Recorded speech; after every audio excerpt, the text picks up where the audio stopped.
Settle in, viewers. This is going to be a big one.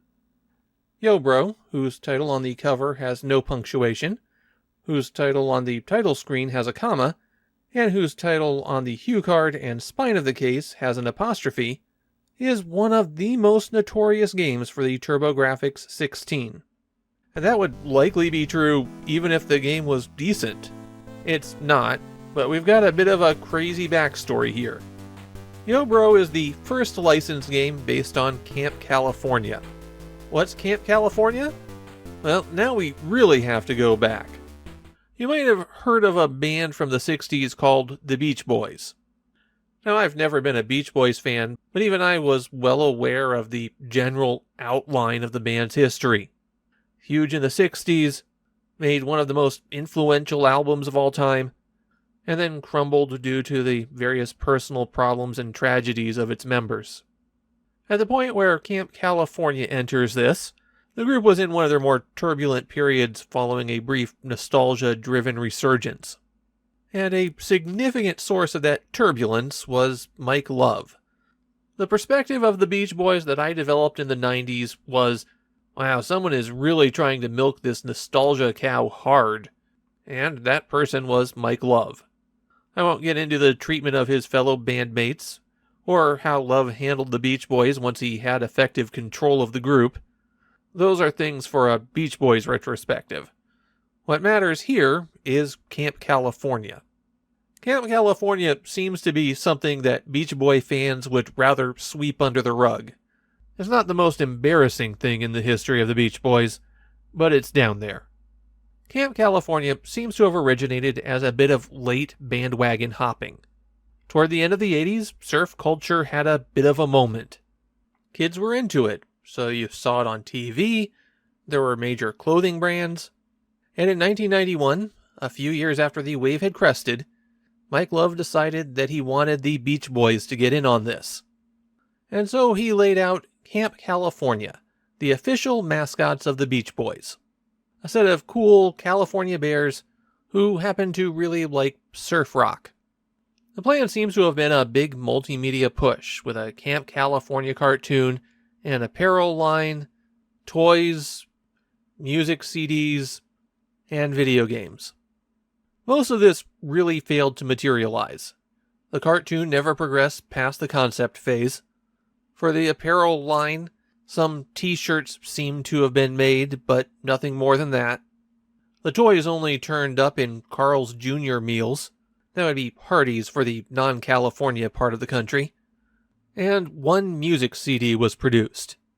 That CD gave the cast voices, their own songs, and had them add their own lines to classic surf songs. It is exactly as bad as you think it is. Camp California completely failed to get any traction, and it was quietly swept under the rug. But not before 2 video games were released. The first one, as part of that initial marketing push, and the second one slipping out years later after it was clear that the project was a dismal failure. So remember as I play Yo Bro, that there is more to come. Yo Bro has you step into the paws of Little Bro, the skateboard-riding, slingshot-wielding youngest member of Camp California, who on the CD was voiced by Nancy Cartwright. You know, the woman who voiced the skateboard-riding, slingshot-wielding, incredibly popular in 1991 Bart Simpson. That just really drives home how little creativity was involved here. Now, I'm about to say something shocking. Brace yourselves. I don't think Yo Bro is that bad. I don't take that too far. Not that bad does not mean good. It is a deeply flawed game, which I'm going to get into. But on the scale of low-effort games crapped out to fulfill a licensing contract that nobody actually cared about, Yo Bro is fine. It's nowhere near the atrocities that Beam Software and LJN inflicted on the NES. In my imagination, ICOM made Yo Bro in the space of 2 weeks, went, good enough, and walked away. There are a lot of functional concepts here that probably needed another pass or two to make them actually fun, but you can see where they were going. On every stage, you have to skateboard around a California city and destroy all of the targets. You're told what the big target is at the beginning of the level, but many of them spawn additional little targets that you have to take out as well. You've got a radar at the bottom of the screen, which is just an arrow pointing in the direction of the nearest thing that you have to defeat. If it's blinking, then it's one of the big targets, and if it's solid, then it's one of the small ones. Button 2 attacks, and button 1 will jump. Jumping isn't especially useful. You can use it to avoid some enemies, but if you turn while you're in the air, then you'll crash when you land. It's really not worth doing. There are additional weapons that you can pick up, and you rotate through these by pressing select. You could improve your slingshot with rapid fire or a 3-way spread, get grenades that explode when they hit the ground, missiles that will home in on targets and destroy almost anything in one hit, and some weapons that freeze your enemies in place. The ammunition for these weapons is extremely limited, and for the most part, they're not more effective than your regular slingshot. A lot of the common things you'll encounter require as many as 10 hits to destroy, so you'll be relying on your standard slingshot more often than not. Explosive weapons do have one additional benefit. They can reveal bonus stages. These are hidden behind doors or underneath manholes, but you probably don't want to run around trying all of them because you'll run out of the explosive weapon long before you find anything. In these bonus areas, you have a short time to collect as many power-up icons as you can get. On every stage, there's kids wandering around, and you can collect them for extra points, and any that survive are worth a lot of bonus points at the end of the level. Everything on the map is hunting down those kids, and if it isn't, then they'll just wander toward the danger. Sometimes their fate is comedic, and sometimes it's weirdly gruesome. You'll see the remains of dead children scattered all over the stages in Yo Bro. There's also a few enemies wandering around that you don't technically have to beat. The rats will carry around one of the things you have to destroy, and when you kill the rat, then that item just lands on the ground and you have to destroy it anyways. More annoying are the dogs on the flying surfboards, because they'll chase you down. If you hit them once, they'll fall over, and then you have to hit them many times before you defeat them. The dogs will respawn, so this only buys you a few seconds of safety. Something annoying about fighting a lot of the smaller enemies is that your slingshot can go right over them. In those cases, you'll need to position yourself about half a screen distance away, at least if you're on the horizontal axis. If they're on the vertical axis, then they pretty much need to be on the edge of the screen. The shot will drop down and bounce off the ground, but they can still bounce over their heads if you're not positioned exactly right. Of course, you could just use a grenade or missile in those situations, but you've got limited shots, and there are going to be a whole lot of things you need to destroy. There's one more stage hazard to watch out for, and that's meteors falling from the sky to kill you.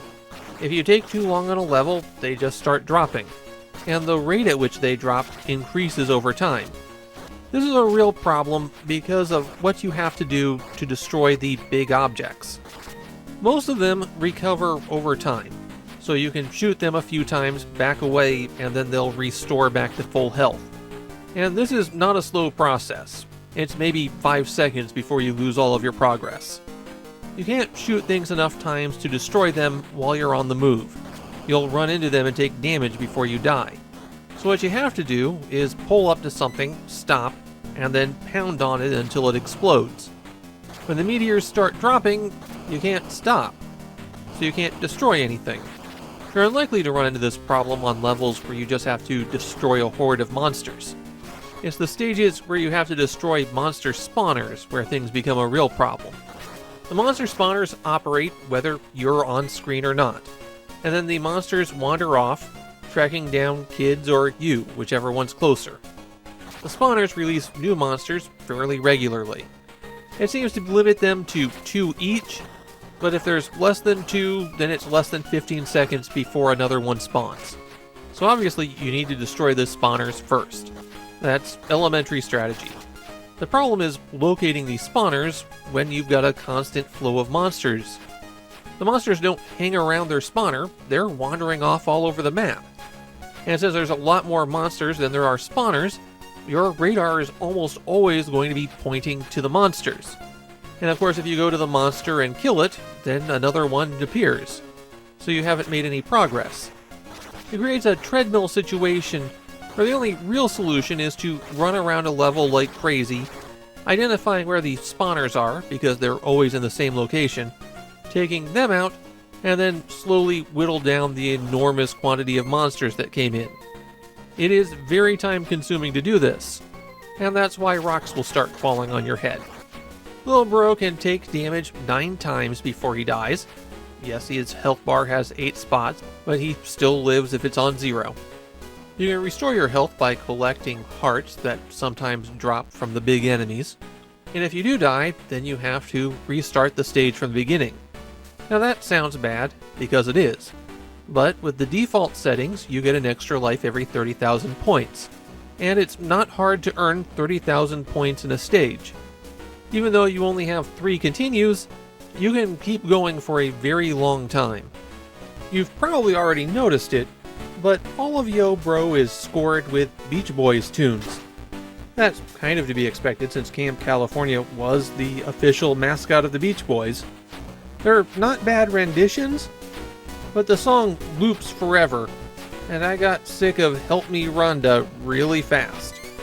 I want to mention the control scheme here because there are 2 of them. The default one makes you go in the direction that you push, but you still have to turn. So if you were traveling to the right and you push left, then you slow down. And then if you want to go to the left, you have to hit up or down to rotate Lil Bro, then you can hit left and start going in that direction. The other control scheme is relative. Left and right rotate Lil Bro, and up accelerates, down decelerates. While I didn't find either especially difficult to use, I think the second one might be more intuitive for people. Every 5 stages, there's an extra bonus stage, and this transforms the game into some kind of movie parody. Superman, Batman, RoboCop. Getting hit by anything instantly ends the bonus stage, and all you really can do on these is collect some items that are worth points. Yo Bro has 30 stages, not counting the bonus stages, and even if you know what you're doing, it'll take you around 5 minutes to complete each level. There's no passwords or any way to save your progress, which makes completing Yo Bro a real grind. Like I said at the outset, Yo Bro is very obviously not a good game, but at the same time, I don't think it's anywhere near the worst TurboGrafx 16 game. I'm not even sure Yo Bro's the worst thing ever associated with the Beach Boys. After all, Mike Love has done a lot worse since the days of Camp California.